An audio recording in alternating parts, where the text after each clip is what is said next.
Dans la vidéo précédente, on a comparé le Manitoba et la Saskatchewan. On poursuit la série des provinces canadiennes avec deux provinces de l'Est du Canada, la Nouvelle-Écosse et le Nouveau-Brunswick. Ces provinces attirent souvent avec leur image océan, nature, rythme de vie plus calme.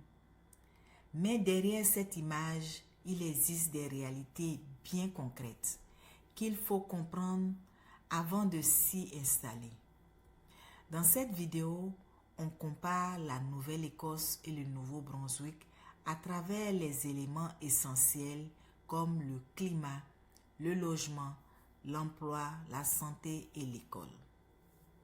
Où se trouvent donc ces deux provinces?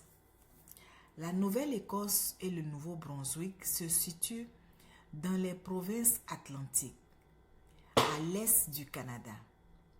Leur proximité avec l'océan influence fortement le climat, le mode de vie et certaines réalités économiques. Parlons du climat et des températures. Le climat est plus maritime que dans le centre du Canada. En Nouvelle-Écosse, les hivers sont généralement moins froids, mais plus humides et venteux. Au Nouveau-Brunswick, les hivers peuvent être plus froids à l'intérieur des terres, avec de la neige abondante, mais restent plus modérés que dans les prairies. Dans les deux provinces, le climat est souvent perçu comme plus doux, mais aussi plus humide. Parlons du logement et du coût de la vie. Le logement est l'un des principaux attraits de ces deux provinces. En Nouvelle-Écosse, le coût du logement a augmenté ces dernières années, surtout autour de Halifax.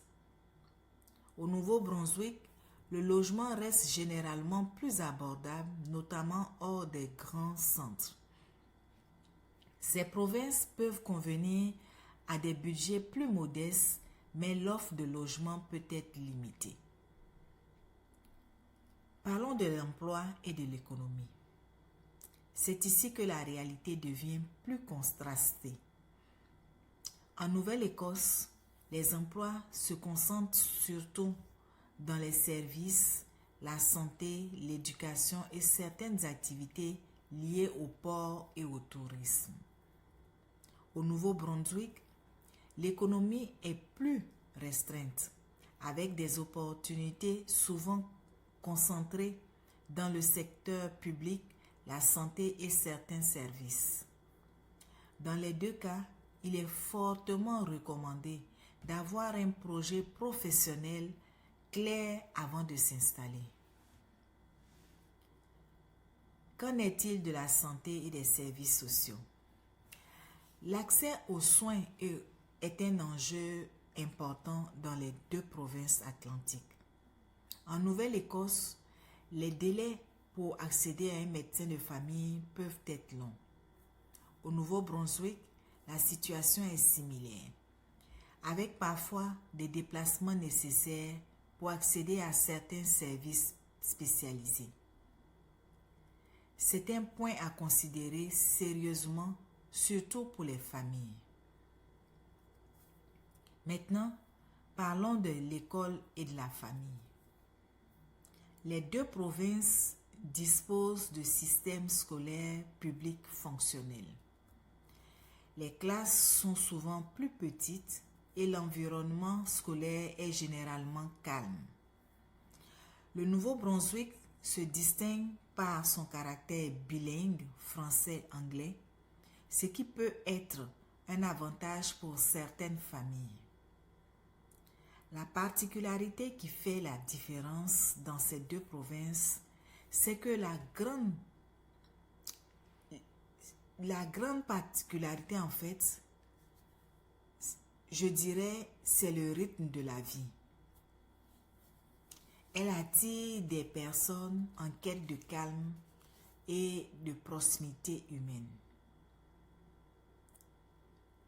En contrepartie, elle demande souvent plus de flexibilité professionnelle et une capacité d'adaptation. Ça, pour ces deux particularités sont valables tant pour la Nouvelle-Écosse que pour le Nouveau-Brunswick.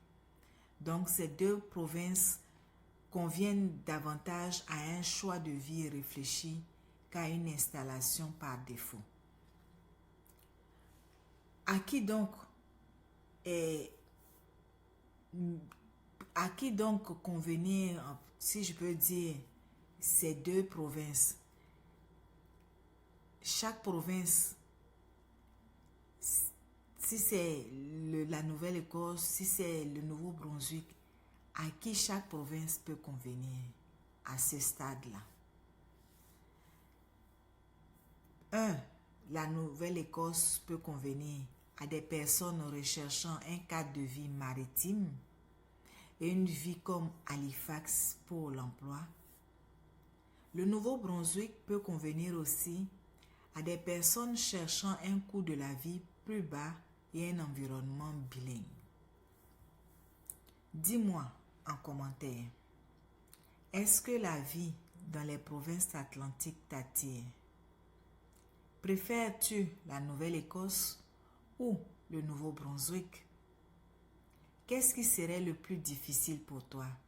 L'emploi ou l'accès aux services? Les réponses pourront orienter la série qui continue pas à pas. Cette vidéo donc termine la comparaison entre la Nouvelle-Écosse et le Nouveau-Brunswick. Dans la prochaine vidéo, nous allons comparer les deux provinces atlantiques les plus petites avec une réalité encore plus spécifique. Merci d'avoir regardé cette vidéo.